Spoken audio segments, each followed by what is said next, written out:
We here with the Wig Daddy, y'all. What's up, world? What's up, Wig? What's y'all, man? What's up to it? Fam, everything's good. This my debut on YouTube. You know what I'm saying? First debut.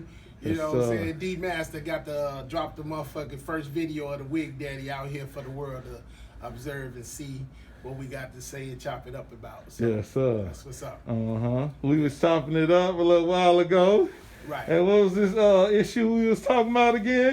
Well, we was just talking about what would solve the problem within the communities throughout the country. You know, all of this, the violent crime and that kind of thing. And so you wanted me to give you my opinion about it. And I was saying, you know, I used to say back in the day, we need like a human meat grinder. Yeah. You know what I'm saying?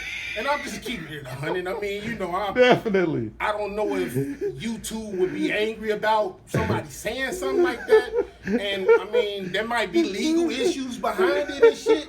But it's, I mean, like seriously having some shit like almost like, you know, back in the day, they used to have medieval times and shit where they used to have the wheel and the rack and shit, you know, where it'll stretch your motherfucking body and shit, and the whole town getting to watch, right? Yeah. And you know, it's like, well, you know, they be like, what happened? What did he do? He stole an apple. Stole an apple? Well, what the fuck? He's 5 feet and he's 7 feet now. They're stretching the fuck out of his ass. You know what I'm saying? So you don't have that today. You got motherfuckers like treating people with kid gloves. You know, it's like they gotta learn, you lock them up, and they didn't learn their lessons, so they gotta come back out. And, you know, it's like programs and other things, and then they do evaluations and shit. That's too much time, energy, and resources and shit. Right. You know what I'm saying? Too much taxpayer dollars. Right. We were way more productive with the rack and the wheel and shit. The wheel, look. The wheel was this thing like, you know, the wheels that went on the fucking carriages and shit, right? Yeah.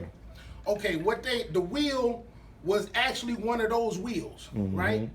And they would lay your ass out, and they would put blocks on your wrist here, and a block like here on your elbow, and they do that shit all down. Lay you out your extremities like this, right?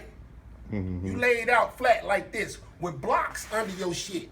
And somebody will stand up on the platform and drop that motherfucking heavy ass steel wheel on your motherfucking extremities. Damn. Cracking your shit in the middle. Damn. And wasn't no taking you to the doctor and you having a stick put on your shit to straighten out later or whatever. No, you were left to heal like that. So you know what I'm saying? You busted up like this. Twist up. And so it was less crime in the communities because people knew not to steal an apple. Oh yeah, that'll bring down the crime rate. You know what I'm saying? In the hood. They knew not to steal an apple. So what I'm saying is, like, when I say back in the day, I used to say a meat grinder. I saw the movie Superfly. Yeah. There you go. That's what we was talking about. So when they had that scene where dude messed up with the brother or somebody or something, and they took him to the barn and they had that emulsifier.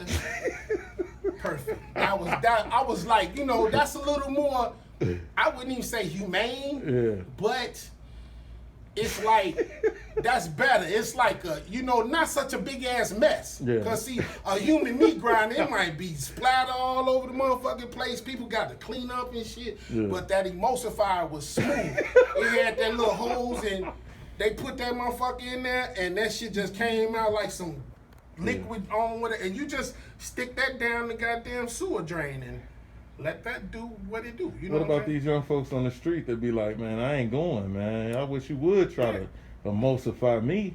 See, here's the thing. If they're gonna say that to me, it's more so to have the power of, I'm gonna test what this nigga talking about. I'm gonna test what he's saying. But I'm saying it's a collective code of conduct within the community all around. This is like almost like law. You know, law says that if you out here doing something non-productive and non-constructive, then you can qualify for the emulsifier. You know what I'm saying? There's qualification level. You see what I'm saying? Now, you still an Apple, or you steal today, let's say they steal some Jordans or something. Okay, you're not necessarily qualifying for the emulsifier. Now, if you just a habitual Jordan stealing motherfucker and shit, you know what I'm saying? Then you will qualify for the emulsifier. So it's levels, you know, levels. We can talk to you, say, hey, look, stop stealing, okay? So the serious cats, the pedophiles, the ones out here, man, Joe, I'm a hitter, I'm a shooter, I'm this, that, and other. Cause you know, you ain't really doing nothing but fighting to be somebody.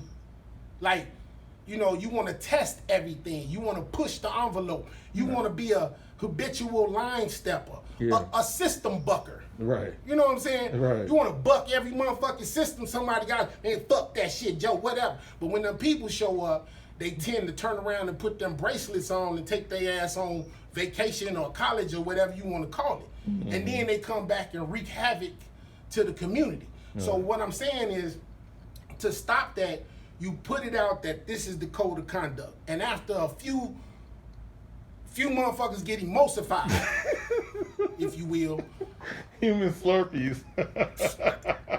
Thank you. And you know, you have to put that on display. This ain't no shit that you hide and, you know, people heard about it. It's like this ain't no goddamn myth. Yeah. This real shit. Yeah. Everybody get to see it.